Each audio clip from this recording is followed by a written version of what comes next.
पारंपरिक राजस्थानी घेवर बनाना एक्सपीरियंस से नहीं बल्कि सही टेक्निक से बनता है, जो मैं आपको इस वीडियो में बताने वाली हूँ। क्योंकि जब मैं पहली बार में इतना परफेक्ट घेवर बना सकती हूँ तो आप भी बना ही सकते हैं।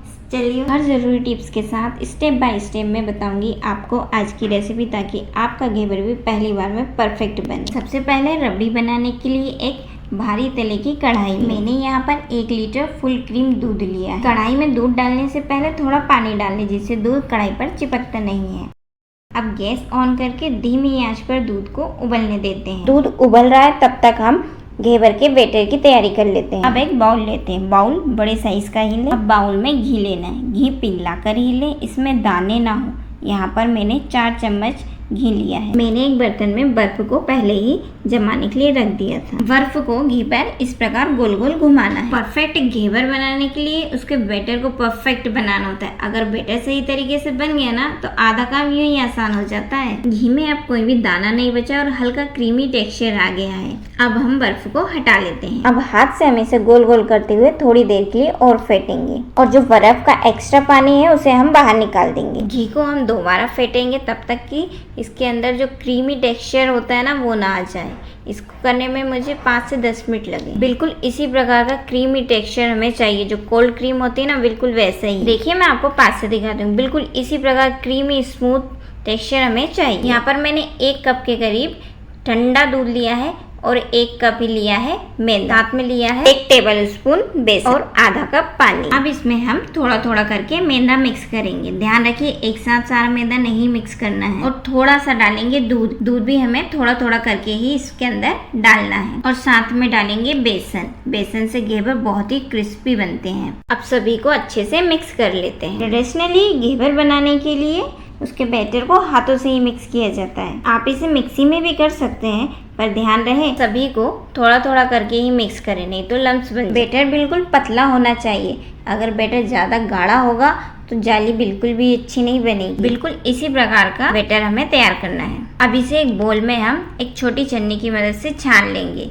छानना बहुत ज़्यादा ज़रूरी है, क्योंकि इसके अंदर जो भी छोटे मोटे लम्स रहेंगे वो बाहर निकल जाएंगे और बैटर हमारा एकदम स्मूथ बनेगा। अब इसे हम ठंडा होने के लिए फ्रीजर में रख देते हैं। तब तक दूध भी उबल गया है। अब एक कटोरी में थोड़ा सा दूध निकालेंगे और इसे हल्का गुनगुना होने के लिए रख देंगे। दूध को थोड़ी देर के लिए और उबलने देते हैं। अब दूध हल्का गुनगुना हो गया। अब इसमें हम आधे कप के करीब दूध पाउडर मिक्स करते हैं। आप चाहो तो इसे स्किप कर सकते हैं, लेकिन दूध पाउडर मिक्स करने से ना रबड़ी का स्वाद बहुत ही अच्छा आता है। अब रबड़ी के लिए ड्राई फ्रूट्स की तैयारी कर लें। अभी मैंने 4 से 6 इलायचियों को लेकर अच्छे से पीस के उसका पाउडर बना लिया है। थोड़े से पिस्ता को इस तरह से स्लाइस करके कट कर लिया है, और साथ में थोड़े से बादाम लेकर भी उन्हें इसी तरीके से स्लाइस करके हमने कट कर लिया है। और साथ में लेंगे थोड़े से केसर, 3 से 4 स्टिंग। केसर डालने से रबड़ी का स्वाद और कलर दोनों ही बहुत ही अच्छा आता है। अब दूध उबलकर 1/3 बचा है। अभी मैंने 1 टेबल स्पून चीनी ली है और उसे दूध में मिक्स कर दिया है। रबड़ी ना थोड़ी फीकी ही अच्छी लगती है। आपको घेवर कैसे खाना पसंद है मुझे कमेंट में जरूर बताइए। इस स्टेज पर हमने जो दूध पाउडर मिक्स करके रखा था उसे हम मिक्स करते हैं। गर्म दूध में डायरेक्ट दूध पाउडर डालते तो लम्स बन जाते, इसलिए हमने गुनगुने दूध में पहले ही घोल लिया था। अब इसमें केसर ऐड करते हैं। आप चाहे तो इसे स्किप कर सकते हैं, लेकिन केसर डालने से रबड़ी का कलर और स्वाद दोनों ही बहुत अच्छा आता है। और साथ में इसमें मैंने 1 टीस्पून इलायची पाउडर मिक्स किया है। अब रबड़ी हमारी बनकर बिल्कुल तैयार है। देखिए कितनी अच्छी तरीके से टेक्सचर और कलर आया है। अब इसे हम गैस ऑफ करके ठंडा होने के लिए रख देते हैं। अब हम घेवर के लिए चाशनी बनाते हैं। एक छोटा बर्तन लेंगे। मैंने यहाँ पर 1 कप चीनी ली है। 1 कप चीनी के लिए आधा कप के करीब हमने पानी लिया है और चाशनी उबलने के लिए रख देते हैं। बॉईल आ जाने पर 1 टीस्पून के करीब इसमें इलायची पाउडर मिक्स करेंगे। देखिए अब चाशनी बनकर एकदम रेडी है। चाशनी बहुत ज्यादा गाढ़ी होगी तो घेवर के ऊपर ही रह जाएगी, अंदर नहीं जाएगी, इसलिए एक तार से थोड़ा पतली चाशनी ही सबसे अच्छी होती है। देखिए इस प्रकार से हल्का सा चिपचिपापन लगे तो समझिए चाशनी रेडी है। अब गैस को बंद करके इसे हम ठंडा होने के लिए रख देते हैं। अब घेवर बनाने की तैयारी करते हैं। अभी मैंने यहाँ पर 1 छोटे नींबू का रस लिया है। इसे बैटर में अच्छे से मिक्स कर लेते हैं, जिससे कि घेवर के अंदर जो जाली होती है ना वो बहुत ही अच्छी बनती है। बैटर हमारा गर्म ना हो इसलिए हमने ठंडे पानी में इसे रखा है। गैस ऑन करके घेवर बनाने के लिए एक भारी तले की एक बर्तन लेंगे।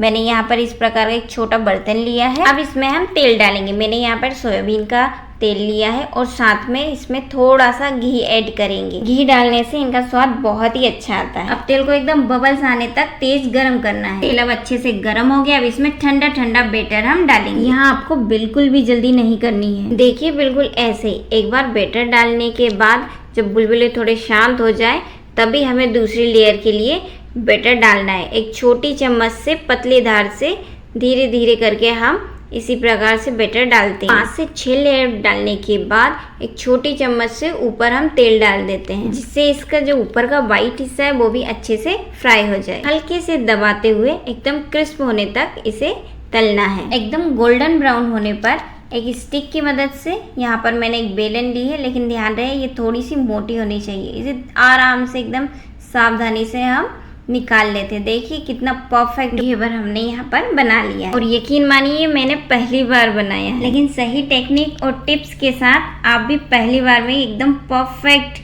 गोल्डन ब्राउन क्रिस्प घेवर बना के रेडी कर सकते हैं। यहाँ पर ध्यान रखने वाली बात यह है कि तेल एकदम अच्छे से गर्म होना चाहिए और बैटर एकदम ठंडा।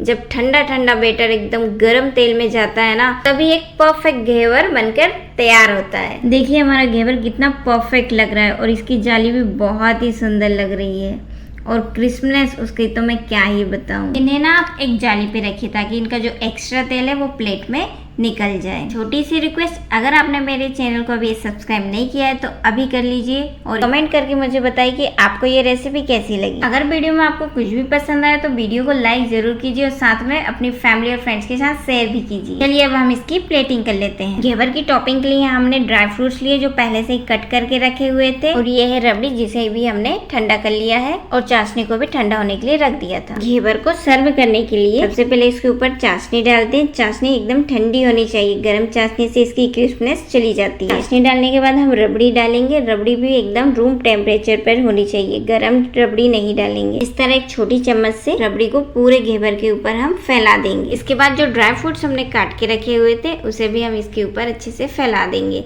इसकी टॉपिंग में हम केसर और चांदी का बर्क भी यूज करेंगे। अब हमारा घेवर सर्व करने के लिए एकदम रेडी है। बस कुछ टिप्स को ध्यान में रखेंगे ना तो आप भी पहली बार में एकदम परफेक्ट घेवर बना के तैयार कर सकती है। देखिए कितना परफेक्ट और टेस्टी लग रहा है। चलिए फिर मिलते हैं नेक्स्ट रेसिपी में। Thank you for watching. Bye bye.